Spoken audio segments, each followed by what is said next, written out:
This is Sadlier Level D, Unit 2A, Vocabulary. So our first word is going to be alien, which can be either a noun or an adjective. As a noun, it means a citizen of another country. As an adjective, it means foreign or strange. We also use alien to refer to beings that live in outer space, like in our picture over there, we have Marvin the Martian. The synonyms and antonyms are only for the adjective form of the word. So our adjective synonym is exotic, and our adjective antonyms are native and endemic. We have a couple other forms of the word. As always, we have our plural noun form, aliens. You could use the adverb form, alienly, and then our noun form with that N-E-S-S ending is alienness. It's not as common as just using alien as a noun. And for my sentence, I said an alien species of plant or animal can upset the balance of an ecosystem and cause many problems. So I'm using the adjective form there to describe that plant or animal. It's coming from another place, like lanternflies, causing a lot of problems, not supposed to be there. So that is our form for alien. Our next word is going to be comely, which is an adjective. It means having a pleasing appearance. We've got that beautiful picture right below mine. Your synonyms are good looking, attractive, and bonny. Your antonyms are plain, homely, ugly, and repulsive. Be careful with comely and homely. People mix them up quite a bit. You've got that noun form, comeliness, and then you have your other adjective forms. Those are known as superlative adjectives, comelier and comeliest. So you could say someone is comelier than another person, or the comeliest person around. And our sentence, using it as an adjective to describe the young woman in my sentence, the comely young woman had a stunning smile that made her eyes sparkle. You notice I have that great context in there that would give you a hint as to the meaning of comely. Our next word is erratic. This is a fun one. Another adjective. Sadler loves its adjectives. It means not regular or consistent. It can also mean different from what is ordinarily expected or undependable. If somebody has an erratic way of acting, you can't depend on them to do the same thing every time. The way that man is walking is erratic. Any Monty Python fans might recognize that clip. Your synonyms are irregular and inconsistent. Your antonyms are steady, consistent, and dependable. You have your adverb form, erratically. You could use that to describe the way someone does something or says something. They behaved erratically. And then erraticism is your noun form.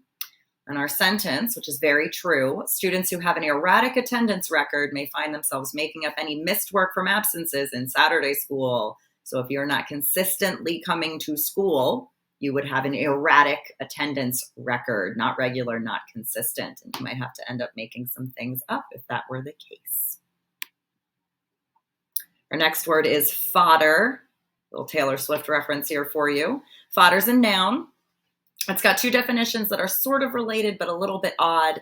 Fodder can be just food for horses or cattle. So what you feed a cow can just be called fodder. But it can also be used to mean raw material. So something that's used to create something else could be called fodder. You only have one synonym, provender, and you have no antonyms, no other forms. You don't really have a plural noun form of this word. And to explain my sentence and my pictures, Taylor Swift often uses her diary entries and life experiences as fodder for her lyrics and music. So she's looking at things that have happened to her, and she's using it to create these stories in her music or the lyrics that she's writing. Artists often use fodder from their lives to create, their movies, their TV shows, their books, their poetry. They're using it as material to create something new. Next word is fortify. You might recognize this word. It's a pretty common one.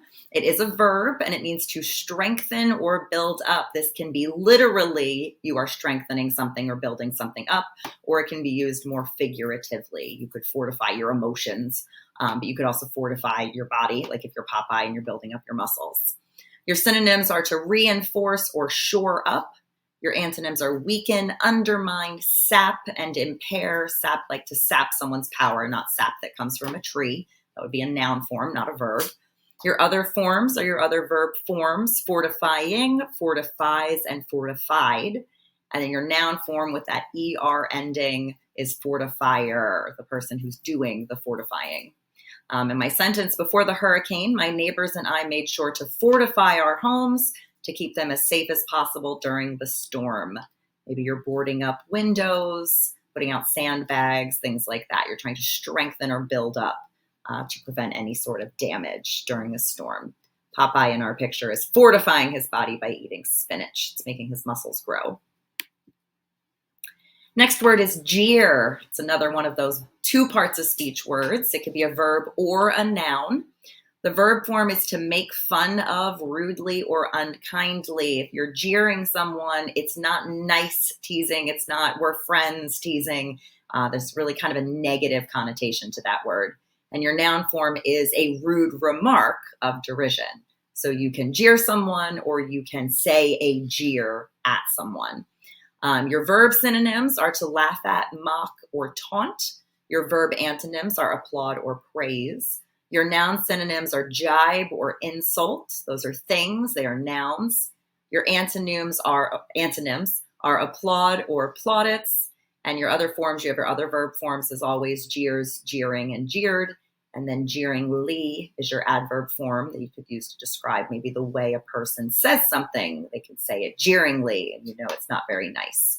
Patrick is booing Mr. Krabs in that picture. He's jeering him right now. And if you are a sports fan in our city, you might understand this sentence. Umpires and other referees need to fortify, another vocab word, themselves against the jeers of angry Philadelphia fans who are quick to let them know that they don't agree with certain penalties. I'm pretty sure even at home, you can sometimes hear the things that are being yelled from the stands in a jeering fashion. Next word is mediocre. The pronunciation is a little weird for some people based on the spelling, but it's pronounced mediocre. It's an adjective. It means average, ordinary, or undistinguished. I would not like to be described as mediocre. It seems kind of boring. Your synonyms are run-of-the-mill, just an average thing. Your antonyms are outstanding and distinguished. And another form of this word, a noun form you might recognize, mediocrity. Our picture, somebody's saying that they are basic, very average. And the team's #1 draft pick turned out to be a rather mediocre player, not a star who could lead them to the championship. He was very average, didn't really bring anything extra to the team. Our next word is subjugate, which is a verb. It means to conquer by force or to bring under complete control. Your synonyms are subdue or vanquish. Your antonyms are to be conquered or to submit. We have our other verb forms, subjugated, subjugating, and subjugates. Subjugation is the act of subjugating. That's a noun form. We got that T-I-O-N ending. And the person doing the subjugating could be called the subjugator, which is your noun form. You can see Homer is being hypnotized in that picture right there. Our sentence, while England was able to colonize many countries, there were several places where the people were fiercely independent and resisted all attempts to subjugate them. We've got that antonym context clue. The opposite of subjugation is that idea of being very independent and pushing back against somebody trying to take power over them. Next word is tantalize, which is a verb that means to tease or to torment by teasing. Tantalize isn't necessarily negative like jeer is. Tantalizing can be kind of fun. It can be done in a friendly kind of way. It can be negative as well. It just depends on how it's being used. You can see that cat is being tantalized by a laser pointer. If you have a cat, you know how that is. Your synonyms are tempt, lead on, or make one's mouth water, especially when we're talking about food being tantalizing. Your antonyms are satisfy, fulfill, and gratify. You have your other verb forms, tantalizing, tantalizes, and tantalized. And the person or thing doing the tantalizing could be a tantalizer. My sentence, I try not to eat very much sugar, but it's difficult to resist when the tantalizing smell of fresh baked cookies diffuses through the house. And I'm using a Unit 1 vocab word in there as well. The smell kind of spreads throughout the whole house, and it makes me very, very hungry. And then our last word for this unit is terse, which is an adjective that means brief and to the point. If somebody gives you a terse response, it's not always negative, but usually it means they don't really want to talk to you. Your synonyms are succinct, crisp, and short and sweet. Your antonyms are wordy, diffuse. We got an opposite of our vocab word from Unit 1. And prolix. And your other forms, tersely is an adverb. You could use that to describe the way a person said something or wrote something. They tersely said no. And terseness is the noun form. And my sentence, sometimes a little bit true. I could tell by Miss Beck's terse response to my question that she didn't want to talk to me right then and also probably needed some coffee or pie. You can always give me pie as well. That usually will make me want to talk to you a little bit more. And that is our Unit 2A Level D Sadlier vocabulary.